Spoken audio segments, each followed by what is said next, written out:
আমি মানুষ, তাহলে মানুষ হলাম কিভাবে যদি আমার ভিতরে মানুষত্ব না থাকে? শুধু দর্শক মন্ডলী, আসসালামু আলাইকুম। আমি কি মানুষ দ্বিতীয় পর্বে আপনাদেরকে স্বাগতম। আমাদের মূল পরিচয় প্রথম মানুষ। মানুষ হতে হলে আপনাকে মানুষত্ববোধ থাকতে হবে। আর মানুষত্ববোধ বলতে আপনি যে ধর্ম লোক হন না কেন সেই ধর্মের অনুসারী হতে হবে, ধর্মীয় নিয়ম কানুন মেনে চলতে হবে, তাহলে আপনি মানুষ। এখন দেখা যায় আমি মানুষ বলে স্বীকার করি, মানুষ হয়ে মানুষের মাংস খাচ্ছি, মানুষের রক্ত খাচ্ছি।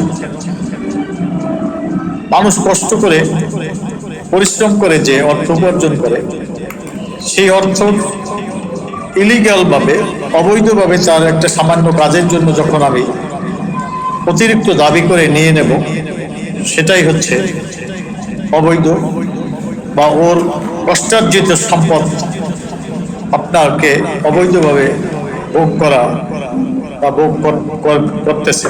সেটা বিষয়টা এরকম, আপনার কাছে ও যে কাজের জন্য আসছে তার বিনিময়ে আপনাকে কিন্তু ওরই ব্যাড ট্যাক্স থেকে আপনাকে বেতন ভাতা দিচ্ছে। গভর্নমেন্ট আপনাকে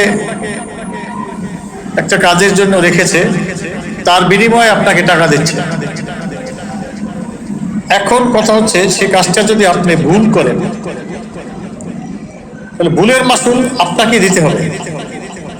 আপনার বেতন থেকে যদি সেটা কমার্শিয়াল কোনো ভুল হয়, আপনার বেতন থেকে সেটা পেনাল্টি দেওয়া উচিত। এটাই হচ্ছে মানুষ, মনুষ্য ধর্ম এবং নিয়ম। অথচ আমরা কি করি? এর উল্টো। আমি একটা কাজ ভুল করছি, আমার ভুলের জন্য আপনি সেটা সংশোধন করতে আসলে আপনাকে পেনাল্টি দিতে হবে, আপনাকে অতিরিক্ত টাকা দিতে হবে। কেন ভাই? ভুল তো আমি করছি না, তো আমাকেই সংশোধন করে দিতে হবে। তার জন্য আমি তো আপনার এমনিতেই কাজ করে দিচ্ছি না, আমাকে টাকা দিচ্ছে গভর্নমেন্ট। গভর্নমেন্ট টাকা কোথায় পাচ্ছে? জনগণের ব্যাড ট্যাক্স, রাষ্ট্রীয় সম্পদ থেকে আমাকে দিচ্ছে। তো সেই জনগণের কাজ করতে যে আমি ভুল করলে সেই ভুলটা আমাকেই সংশোধন করে দিতে হবে আমাকে পরিশ্রম দিয়ে। সেটা না করে আমাদের দেশে কি হচ্ছে, আপনি যে কোনো একটা জায়গায় মনে করেন আপনি ভোটার আইডি কার্ডে ভুল আসছে, আপনার নাম আলম হোসেন, সেখানে লেখা আছে আলিম হাসিম।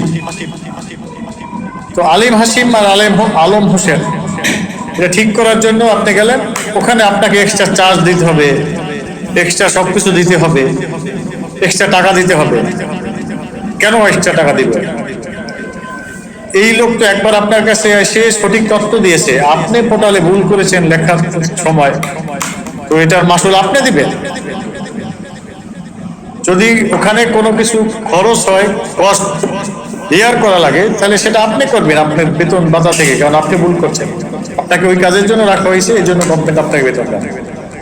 এরকম প্রতিটা জায়গায় আপনি যা কিছু পাবেন, যখনই ওখানে কস্ট এক্সট্রা চার্জ দেওয়া হয়, ওদের কাছে বারবার যাবেন, ওরা টাকা পাবে, বারবার যাবেন, টাকা পাবে।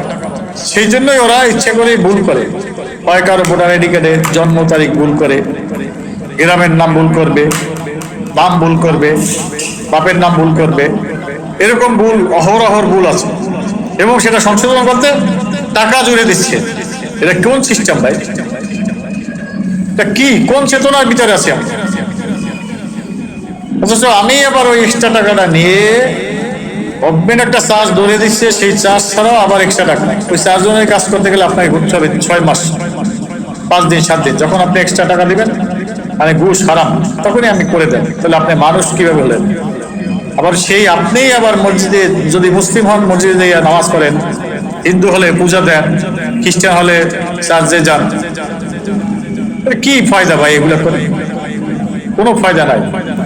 এর জন্য আপনি জেনে রাখুন, যাহা কিছুই করেন জেনে বুঝে ভুল, এগুলো কোনো মাপ নাই। এর জন্য নরকবাস, মানে জাহান্নামে যেতে হবে, স্বর্গ না। এই জন্য এগুলো জানতে হলে, বুঝতে হলে আপনাকে আপনার ধর্মের ধর্মগ্রন্থ পড়তে হবে এবং সেটা বুঝে পড়তে হবে যে কি বলছে সৃষ্টিকর্তা। সবাই ভালো থাকবেন, ধন্যবাদ সবাই।